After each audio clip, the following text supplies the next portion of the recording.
Hello friends, welcome back to the channel, and if you're new here, welcome. My name is Trina, and in today's video it's actually quite a fun one, as this is going to be a video of me picking out anime with my best friend. So I actually went out with my best friend just this past weekend, and I asked if she was willing to help me out with a video wherein she chooses all of the anime that I would like to watch for the month of July. So basically, I have written down in pieces of paper all of the anime that I have not watched yet but are willing to watch for the month of July. And then she has all the autonomy and the power to put them head to head, be choosing between the two pieces of paper that she presents to me. And I filmed that whole video while we were having lunch that weekend. So yeah, this is the intro to that video, and I will transition you to this, the one that I have filmed with my best friend. Hindi ko actually kita.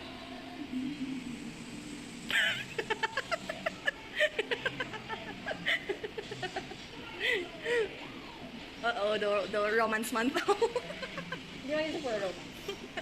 This is dangerous. Malas mo na ako horror. Kung hindi Okay. Ginaano ko na eh. Ginadali. Ginaka-watch ka na eh. Oh my god. Actually, na-start ko na ni. Wala ko lang na-finish. Oh, malas na lang. No! Ba't puro romance? I should let you know the other one was a horror one. No! Oh well. Just so you know. Ginawag pa Diyos mo na lang color, no? Kaya pala namin siya sa video. Okay. No, this, at least. Na-finish na niya pala 2 months ago or 3 months ago. Gani, why ko kumaalam may season 2 nasa gali. Mas hibi ko ng season 2. That's why daw, ayaw ko pa. Okay, movie ni siya, I think. What is hiding? Yay! Hindi one good siya na. May season 5 na ni soon. Excited na ko.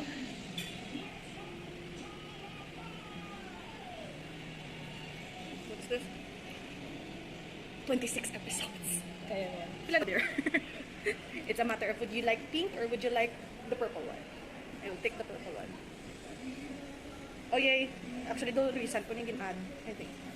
Naka-watch ka na eh? Wala pa. Do may... Makita ko lang siya galing. Ginanok ko yung sci-fi siya. Sorry, pa niya kapila ko na yung balik-balik sa ano. So that's 10. May 28, may 26 episodes na daan yung purpose. Nasiglang mo ng purpose. What is this? Ticket. Feel ko. May blue na ko. Wala ko blue. Thank you. Amo lang na blang blue ko. Thank you. Gusto ko nila tawan. Pati si Abby ka. Dablagin, wala ka to kakita. Pero sa group chat wala. Hindi ko naman nakita. Amo lang na namin yan ko sa blue, I think. May movie. Okay. Nakalantaw na ko season 2. Wala pa. Prequel ni gali isang season 2. So dapat una ni Ben season 2. Kaya may ara siya reference. Amo pa na ako, nga tanawon, amay din abis. Horror siya ba na? Kan amo na gani nga, why ko man siya gyapon nga ba? Oh my god. Oh my god. Magical girl site. Sa pagid ni sa do Madoka, Magical Wannabe. Magical girl site. Last na niya? Yes. Oh well. Take bot. What is this? Mag-oma niya siya? Anong Sorry. Oh! You're not taking the horror ones. So those were all of the 15 titles that my best friend partially has the power to make me watch for the month of July. Most of the pieces of paper, I do not really recall what I've written on it, so that is why the color of the scrap pieces of paper do not really matter, whatever genre it was. However, there were a lot of pieces there that she said that she wondered why I haven't watched yet and that she watched. So majority of these are actually, I think, she believes that I would like to watch. Some of them, she was like, I will let you watch first and tell me if it's good or not, or continuation to previous series that I haven't gotten around to. So the first one we have here, this is not in order of how I drew it in the video. However, this is how I just wrote it down. The first one being Sarazanmai. Sarazanmai is a very like fantasy anime wherein there are a lot of kappas involved. Anthropomorphic, fantasy, supernatural. After the noble Kappa kingdom falls to the Otter Empire, the Kappa Prince Kepi loses much of his power and becomes helpless against the unseen Kappa zombies. These zombies plague the world and are the creation of the otters and manifestations of people's deepest desires. So basically, this anime is like wanting to fight against the Empire, having 3 young boys help these Kappas, and it's a matter of like trusting themselves and their secrets. So I'm very excited because I actually saw this poster a while back, and it was very fun to look at, and I'm wondering if it's like more of like wholesome or not. So we'll see. It is generally rated as 7.49 out of 10. Next we have here is High Card. This is the poster for the anime. High Card is something that I actually am watching currently. I am filming this on July 3rd, which means this list is ongoing already for me. I just happened to film it today. It is action, organized crime, superpower fantasy. It is a recent show this past season 2023. It is basically, if I could cut the whole synopsis short, it's that this kingdom actually possesses 52 cards in a deck that have each a supernatural power from within, and these cards chose their owner. So when these cards were stolen from the kingdom, it scattered all throughout the whole country, and the crown or the monarchy wants them back. So High Card is the organization of people that also uses these cards, but they use them for the purpose of retrieving cards from others who are not part of the organization or like part of the mafia, and they're doing their best to collect all these cards to return them to the king. However, there are a lot of dramas, and it is actually more disturbing and gory, or dark rather, than it is leading on. I thought it was like very much similar to like The Great Pretender or like Bungo Stray Dogs. It's not. It's more like there is quite a bit of body horror and torture in this, so use that information as you will, but I am actually enjoying the whole series as of the moment. It is 7.14 out of 10 in the ratings, and season 2 is like announced to be released in the future, so I'm very much wanting to watch more of it. I'm currently on the 11th episode, and it's getting very dramatic and very dark real quickly. Next we have here is Bungo Stray Dogs season 4. Bungo Stray Dogs is basically mafia versus detective, trying to find this one power and protect it from people that are trying to steal it. Each of the characters are actually names of authors, and their powers are the books that these authors have wrote in real life. This is season 4 of it. I haven't gotten to watching season 4. However, season 5 is coming out in 10 days as of filming this video, so I better get into it. Looking through the synopsis. So if you haven't watched seasons 1 to 3 of this, I highly recommend it. It is one of my most favorite anime of all time when it comes to action, detective, supernatural, superpower, mafia genres.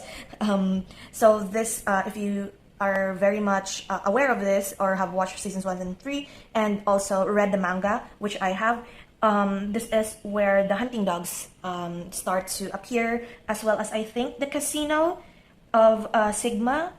I hope it is, because I'm very excited about that part, because it's more high action and high stakes compared, not really compared to the first 3 seasons, but it's more of like continuous high stakes now, because this is just like one whole arc until the end of it. We are not sure yet if what or when is the end of it. However, it's getting to like the good part, if I'm being honest. Next we have here is Kemurikusa, I think is how you pronounce that. This is the poster. Oh, have I showed the poster for Bungo Stray Dogs season 4? I think I have not. But yeah, this is season 4, and Kemurikusa is a fantasy sci-fi. The synopsis reads, a few young girls with strange powers and a tree that has grown through a rail car cling onto life in a desolate land, searching for its last reservoirs of water. Their routine struggle to survive is interrupted by the arrival of Wakaba, a boy with no memories beyond his own name. The girls and their new companion commit to a perilous journey across the seas of burning red fog, all in order to find what they need to sustain themselves on the more distant, dangerous islands swarming with robotic bugs. Their ultimate fate will be decided by their own strength, along with Wakaba's curious ability to understand the Kamurikusa, mysterious glowing leaves with wondrous powers. Besides the girls, Wakaba and the of ravenous bugs, the Kamurikusa are the last sparks of life surviving in this island. So I think it's more of like survival dystopian, added to the fantasy sci-fi. 7 out of 10 in the general ratings for this. And to think that there are a lot of 7 out of 10s in this list as of the moment. Next we have here is Pokemon Movie 7, Destiny Deoxys. I rated it as 6 out of 10 already in advance. I watched this yesterday. This isn't necessarily... I don't expect to really rate Pokemon movies higher than a 6 or a 7, just because, of course, it's children's movie. It's more of like they have their own rules and how they do things, and sometimes they push comedy far beyond what is normally humorous to adults compared to children. However, I have this goal to watch all of the Pokemon movies. I have no idea how many are there. I don't know how many are there now, like 24 or something, more than that probably, as I chip away at the whole Pokemon series where Ash and Pikachu are before I eventually watch the newer ones. However, it's very long and very difficult to like pay attention to, I think. So that's why I'm chipping away the movies before I watch the whole series. So next we have here Vampire Hunter D. I'm not sure if I'm going to watch both or just the one. So basically this is a 1985 movie wherein the vampire is like also... Wait, let me read the synopsis. 10,000 years in the future, the world has become a very different place. Monsters roam the land freely, and people, although equipped with high-tech weapons and cybernetic horses, live a humble life more suited to centuries past. The story focuses on a small hamlet, plagued by monster attacks and living under the shadow of rule by Count Magnus Lee, a powerful vampire lord who has ruled the land for thousands of years. When a young girl is bitten by the Count and chosen as his current plaything, she seeks out help of a quiet wandering stranger, Dee. It so happens that he is one of the world's best vampire hunters, and he takes it upon himself to cut through Magnus Lee's many minions and put an end to the Count's rule. It's another 7 out of 10 rating. However, this is one of like the recommended movies in horror. I have basically went through most of like the horror genre that are like more of my taste, like psychological horror and like yokai and such. So I'm moving towards more of the vampire horror, and like now the next one, which is Magical Girls side, is Magical Girls gore and horror. Supernatural. Every day, Aya Asagiri thinks about offing herself. She is bullied relentlessly at school and at home. Her older brother physically abuses her to relieve the academic stress put on him by their father. One night, as she lies awake wishing for the D word, a mysterious website called Magical Girls site appears on her laptop, promising to give her magical powers. At first, she dismisses it as a creepy prank when she finds a magical gun in her shoe locker. The next day, she doesn't know what to believe. Deciding to take it with her, she soon runs into her bullies once again. But this time, despite of anything to save her, she uses the gun, and her assailants are transported to a nearby railroad crossing where they are run over. Aya's conscience is unable to handle the fact that she murdered 2 of her classmates with magic, and she desperately tries to understand the situation. However, when she finds herself in trouble again, she is saved by Tsuyuno Yatsumura, a classmate who can use magic to stop time. This duo has a lot to do. Not only do they have to fight alongside and against other magical girls, but they also need to uncover the truth behind the website and the apocalyptic event known as the Tempest that is soon to occur. Oh no. Now, I wanted to watch this because of the tags of, like, of course, drama, gore, horror, psychological, supernatural, now magical girls. 6.52 out of 10 for the ratings. However, after reading the synopsis with the Tempest as the thing, I have watched 2 anime titles with like the theme of the Tempest, or like referencing the Tempest of Shakespeare, and I've like rated them 6 and below. So not sure about this one. Hopefully it is entertaining enough, but if not, you'll hear me rant about it in the wrap-up that I will be doing for the end of July. Okay, next we have here is Made in Abyss movie. This is movie 3, which is titled Dawn of the Deep Soul. Dawn of the Deep Soul, this is a very blurry photo. Dawn of the Deep Soul is actually the prequel to season 2 of Made in Abyss. I actually watched season 2 before this, and it has referenced a lot of like items events in this movie that I did not understand in season 2. So that is why I want to watch this as soon as I can, just so I could understand the references. That is all I can say about the movie. Next we have here Sound of the Sky. It is military music, slice of life, sci-fi, yashike. Here is the anime poster. It is on the outskirts of the country of Helvetia rests the tranquil town of Seas. Upon its cobbled streets, citizens go about their daily lives undisturbed by the increasingly tense military relations between Helvetia and the neighboring Roman Empire. It is under these circumstances that the 1121st Platoon of the Helvetian army, stationed at the Clock Tower Fortress in Seas, receives a new recruit in the young and spirited Kanata Surami. Having joined the military to fulfill her dream of learning to play the bugle? She excitedly accepts the tutelage of Sergeant Major Ryo Kazumiya, who happens to be a skilled trumpeter. They experience the beauty of life in Seas and the lasting joy of a community that has preserved in spite of the crumbling world around them. Now, I hope this is a 7.54 out of 10 anime. What I hope is that since it is like military wartime sort of anime, it has the same tags except for music, of course, with Girls Last Tour.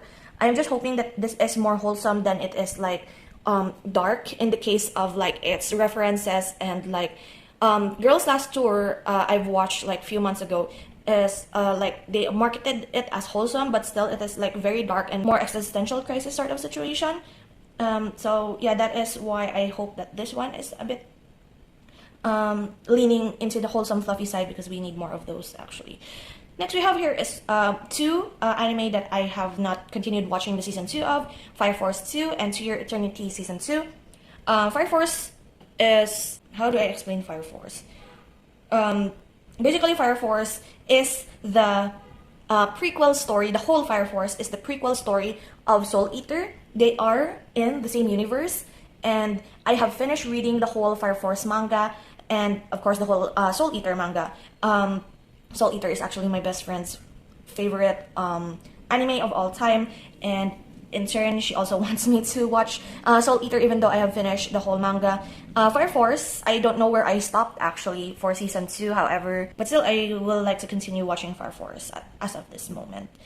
Just for closure's sake, I don't know if it ends in season 2 or if there is a season 3. We'll see about that. It is 24 episodes, so it's fairly long. So I am glad that I actually have more like movies in this list, because it balances out Fire Force 2, which is 24 episodes, and also To Your Eternity season 2, which is 20 episodes. To Your Eternity season 2, they said, is like a lot of like cry sort of situation again with its action.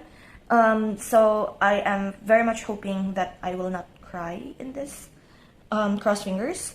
Next we have here Higehiro. This is also a very problematic anime. 7.28 out of 10. Now, the reason why I laughed a lot during the video that I took with my best friend is that I am not very keen on romance. I have always said that romance is not my main genre. It's always number 1 romance, number 2 mecha. When it comes to genre, I don't gravitate towards those unless they are very good. However, this was one of the things that I've chosen or like picked out. And she also told me that she always put romance versus horror together during the drawing of lots, and I was like, I always took, for some reason, the romance, so that's why she puts horror and horror head to head afterwards. When regular salaryman Yoshida wakes up one Sunday morning after a long night at the bar, the last thing he expects to see is that his tiny apartment has a new resident, an unfamiliar high school girl. The previous night, despite finally gathering the courage to confess to his boss and longtime crush Airi Goto, Yoshida was rejected. After drowning his sorrows at a bar and his good friend Hashimoto, Yoshida headed back to his home in a drunken stupor, only to run into Sayu Ogiwara, a runaway high schooler. She asked him to let her stay the night, and with his judgment clouded by alcohol, Yoshida complied. Now with his head on straight but with no memory of last night's events, Yoshida has Sayu explain just how she ended up sleeping in his apartment. You can already tell it's problematic, but we'll see. Next we have here is Spy Classroom. Spy Classroom is also fairly new to the season. However, it is a 6.35 out of 10. But what I've learned through these like anime list challenges that I have, some of the lower rated anime I do end up liking more than the majority people. So this is action fantasy mystery. A decade ago, mankind witnessed the deadly potential of weapons caused by the Great War. To avoid another catastrophe, governments worldwide have resorted to espionage to fulfill their agendas. In the Din Republic, Lily is an enthusiastic young girl who aspires to become a spy and serve her nation. However, she begins to doubt her abilities as she struggles to perform well academically. Lily's passion is reignited when she is offered provisional graduation by joining the spy team Lamplight, which she eagerly accepts despite the enigmatic nature of the opportunity. Upon arriving at her destination, Lily is surprised to find 6 other girls waiting there, all of whom have faced their own academic difficulties as well. A mysterious man named Klaus soon appears and reveals that they must complete an impossible mission to infiltrate the Galgad Empire after just 1 month of training. Although skeptical, the girls eventually agreed to work together under Klaus's guidance, as this might be their only chance to prove their worth as spies. So, this reads very chaotic, to be honest. But, at first, as I was reading through the synopsis, I thought this was Licorice Recoil or something, but it's not. It's more problematic than I thought. Last two we have here is Ice Guy and his school female colleague. This is one that I have seen so many clips of, so many recommendations of, despite it being like a 7.33 out of 10. It is a comedy mythological romance. He is a, what do you call that? I'm not sure if he's related to a Yuki Onna or something, wherein whenever he's flustered or stressed or his emotions are very unstable, he ends up conjuring blizzards and snowstorms, and he has a little romance with his colleague, who is very beautiful. And I really enjoy all of the clips that I've seen with this. It is I believe it is fairly a popular anime, so I won't get too much into that. And last we have is A Certain Scientific Accelerator. This is a action fantasy sci-fi supernatural. Academy City stands at the forefront of scientific and technological progress, best known for the development of espers, those capable of wielding supernatural abilities that alter the rules of reality. The most powerful among them are the level 5s, and the one known as Accelerator reigns supreme even after being weakened by a severe brain injury. By his side is the young girl known as Last Order, whom despite his cold demeanor, he holds closely and vows to protect at all costs. Although Accelerator may be recovering from his injury, the dark side of Academy City never rests, and so he finds himself unwillingly caught up in the midst of a new conflict. When a mysterious young woman approaches Accelerator in pursuit of Last Order, the highest-ranked Esper is confronted by a venomous organization that has taken root in Anti-Skill, Academy City's peacekeeping organization. With dangerous forces on the move that threaten to put Last Order and her sisters at risk, the self-proclaimed villain prepares to step into the darkness once again. So for some reason, all of the names here like Academy City, Accelerator, Last Order, Anti-Skill, it's very game fantasy terminologies, and now I am not so sure about this. However, it sounds interesting enough to be one of the anime that I would like to watch. So those are the 15 titles that I have for the month of July. I hope you find something that you would be adding to your to-watch list as well. I will get back to you at the end of the month to see which of these are actually good enough and which of these are deserving of their 7 and below ratings. So if you have any favorites from this list, do leave them down in the comment and tell me what you think. I would like to hear from you. That is it. Thank you so much for hanging out with me today and for listening through. I will see you in the next video. So until then, guys, take care and